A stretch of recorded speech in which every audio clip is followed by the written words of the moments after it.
চাইছা এটা বলবে জানো? তখন তুমি কি বলবা? আচ্ছা জয় সুর আসো। দেখো দাম দেখো, দেখো তো দাম 40 দাম তো। এটা মেয়েকে বেবির জন্য দেব না। না মেঘে বেবি দাঁত হবে না।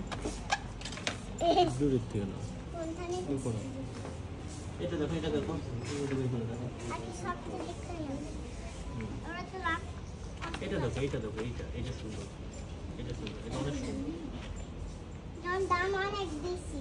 দাম বেশি হলে সমস্যা নাই, বাবা তোমাকে কিনে দেবো, ঠিক আছে? এটা নিবা? এটা অনেক 1 2 3 4 4টা 4টা না, এখানে অনেক গুলা তাই এখানে তো এটা না, এই যে এমন করে এই যে আছে। এটা তো অনেক সুন্দর না, তার অনেকটা দেখি। আচ্ছা দেখো, এই দেখো তো এই রাখো, আর ও ব্রাশ নিবে না বুঝছি। সি ও ঘুরে ফিরে ওই পচা বিরাশি ধরে। এটা